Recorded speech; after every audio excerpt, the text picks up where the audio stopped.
قانوني صاحب په خبرو وګورئ، قانوني صاحب یو مشر سړی دی، زه ورته احترام لرم.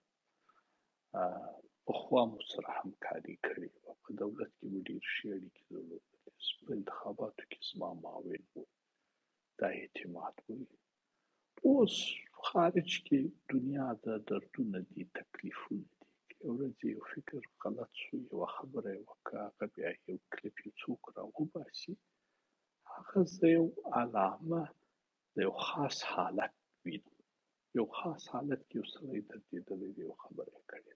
د هغه معنا دا نه ده چې موږ قطعا نشو کولی سره همکاري وکړو یا کښېنو خبرې سره وکړو. تفاوت د نظر لرو.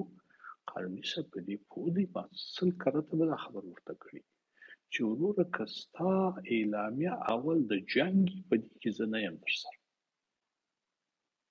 ته په اعلامیې کې وایي چې میداني عمل به کوم، نظامي عمل به کوم، په دې کې زه نه یم درسره او زما ملګري هم درسره نه ځي.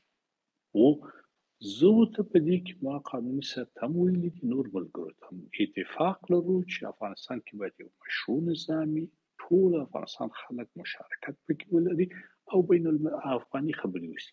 په دې درې خبرو اتفاق لرو، راځه چې په دې باندې اعلان وکړو.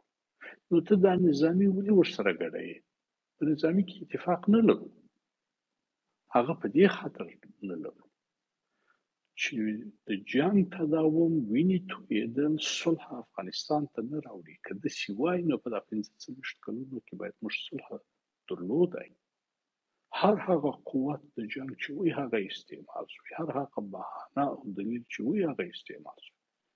د دې معنا دا نه ده چې موږ د طالبانو رژیم منو. هیڅکله به زه یو نامشروع نظام چې په دغه رقم خپل ملت د حقوقو څخه محروم کړی، دا به زه هیڅکله ونه منم. سیاسي مبارزه اصلي لاره ده او هغې ته باید ادامه ورکړو. نو دغه ځای کې زه د قانوني صاحب سره اختلاف نظر لرم. دا مې هم په مجلس کې ورته ویلي دي، هم یې اوس ووایم. په هغه ځای کې او د جنګ باندې فکر خود نو تاسې اعلامیه ولولئ، تاسې خدا دغه یاست، متبحره خلک یاست، اعلامیه ولولئ چې په اعلامیه کې دا خبرې راغلي دي. نو هغه په هغه خاطر موږ د هغه سره دغه ونه کوي تداوم. اوس نو دوی عاجل دا اتهام لکوي چې اتمر یا د ملګري چې د جنګ ملاتړ یې ونه کوي نو دوی د طالبانو ملاتړي دي. نه وروره، مطلق غلطه خبره کوي. طالب ته زه وایم چې ته د دې وطن یې، په جمهوریت کې هم چې زه وم د سولې غږ مې کړی وی، اوس یې هم درباندې کوم. هغه وخت یې هم سوله ونه کړه، صحوه دې وکړه، غلطي دې وکړه، د وطن سره دې جفا وکړه، اوس یې هم چې نه کوې هماغه غلطي کوي. او ستا نظام به مشروع نه وي چې د افغانستان د خلکو په رایه نه وي یا د افغانستان د خلکو و حقوقو ته پابندي ونه لري، ښځې د حقوقو څخه محرومه وي، نور خلک د سیاسي ابتدایي حقوقو څخه محرومه وي. ستا رژیم مشروع نه دی، طالب په دې کې نه یم درسره. اما او دغه ته وایم د نورو ملګرو ته چې په جنګ ټینګار کوي چې جنګ هم مصدفتا دا تاسې د حل لارې په صفت مه مطرح کوئ.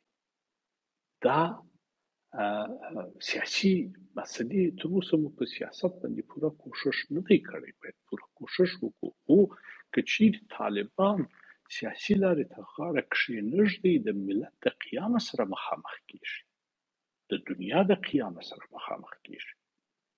نو په دې خاطر یعنې په یو سړه سینه، په معقول فکر باندې، په یو سالم فکر باید دې مسلې سره برخورد وشي، نه په یو سیاسي او غرضداره فکر سره. زه